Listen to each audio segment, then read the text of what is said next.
Let me tell you about a genuine archaeological mystery. Seriously, it's a wild one that connects a London graveyard, the golden age of anatomy, and a 2-ton Arctic mammal. Can you just imagine that moment? You're an archaeologist, Phil Emery, carefully digging up a 19th century coffin, and this is what you find. It's the kind of discovery that just makes you stop and say, wait, what? It makes absolutely no sense. And that's the big question, right? This whole puzzle pulls back the curtain on the often messy, sometimes pretty ghoulish, but absolutely fascinating history of medical science. So come on, let's piece these clues together. Okay, so let's set the scene. We're at St. Pancras in London back in 2003. They're doing this massive construction project for the Eurostar rail line, and they have to excavate part of an old, abandoned burial ground. Now, this place had been closed since 1854, which means its secrets were sealed up for a solid 150 years. So they open this coffin, and just look at how bizarre this is. This wasn't some peaceful, final resting place. No, it was a jumble of dissected human parts. Skulls with clear saw marks from autopsies, a spine that had been sawn through, and mixed right in there with them are the bones of a huge Pacific walrus. The coffin itself dates to the 1850s, right before the cemetery was shut down for good. To understand how this could possibly happen, we really need to get a feel for the era. You see, the 19th century was a golden age for anatomy, but it was also kind of ghoulish. You know, the desire to understand the human body is ancient. For centuries, because of social taboos, early scientists had to rely on dissecting animals. Then, even when universities started dissecting human cadavers, the demand for bodies just exploded, and that led to some pretty illegal stuff. By the time we get to the 19th century, that demand hit an absolute fever pitch. And this created a huge problem. It's classic supply and demand. You had all these medical schools popping up all over Europe and the US, and every single one of those students needed to learn practical anatomy. But the only legal source for bodies was usually executed criminals, and there just weren't enough of them to go around. So what happens? Well, this problem gives rise to a really grim profession, the resurrectionist. We're talking about body snatchers. These were guys who would literally dig up freshly buried corpses and sell them, no questions asked, to anatomists. It was a grisly, awful business, but it was fueling the engine of medical progress. Okay, but the story doesn't stop with just stolen human bodies. To really crack this case, we have to look across the Atlantic, because another discovery over there shines a whole new light on our walrus mystery. Over in Winchester, Massachusetts, archaeologists found what looked like a 19th century disposal pit for medical waste. And just like in London, it was filled with a mix of human and, you guessed it, non-human remains. Let this number sink in for a second.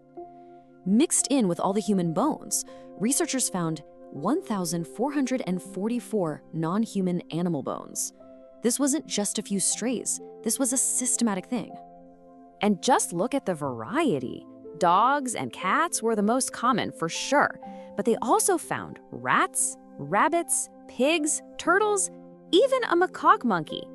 It shows that these anatomists were studying a huge range of creatures.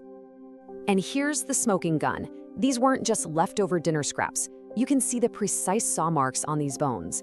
They show the exact same telltale signs of scientific dissection as the human remains did. So you gotta ask, right? If they had this whole shady black market supplying them with human bodies, why were they also dissecting thousands of animals? What was the point? Well, the answer is a field that was incredibly important back then: comparative anatomy. The whole idea was that by studying the similarities and differences between animal bodies and our own, you could get these amazing new insights into how the human body actually worked. So when you put the discoveries from London and Massachusetts side by side, a really clear picture starts to form. I mean, look at this. What we're seeing isn't just one weird, isolated incident. It was a widespread practice. Both sites are from the exact same time period. Both are clearly dumps from medical dissection waste, and both contain that same bizarre mix of dissected humans and exotic animals. The walrus wasn't a freak accident. It was part of a pattern. Okay, so with all this crucial context in mind, let's head back to London and see if we can finally figure out who might have dissected this particular walrus and then dumped its remains in St. Pancras. All right, let's meet our prime suspect, Sir Richard Owen.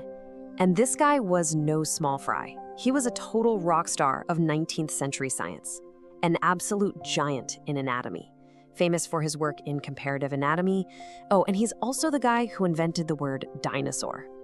And here's where the evidence really starts to stack up against him. First, he had a personal connection to the place. He got married right there at St. Pancras Old Church. Second, the timing is perfect. The coffin is from the 1850s. And guess what? In 1853, Richard Owen is on record as having dissected a walrus. It's almost too perfect to be a coincidence. And you don't just have to take my word for it. Modern experts agree. Richard Sabin, who's a curator at the Natural History Museum, Owen's old stomping grounds, calls the evidence very strong. The most likely story is that Owen dissected the walrus and the leftover bones were just disposed of in the easiest way possible, bundled up with other anatomical waste and buried in a nearby cemetery. So, what does this all mean? The Keys of the Coffin Walrus is so much more than just a quirky historical story.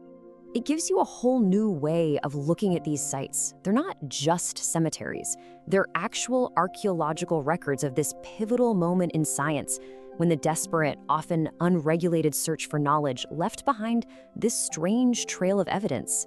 It's a great reminder that progress isn't always clean and tidy. It really makes you wonder, doesn't it? If a walrus can turn up in a coffin in the middle of London, what other incredible, unbelievable stories about our past are still just waiting to be unearthed?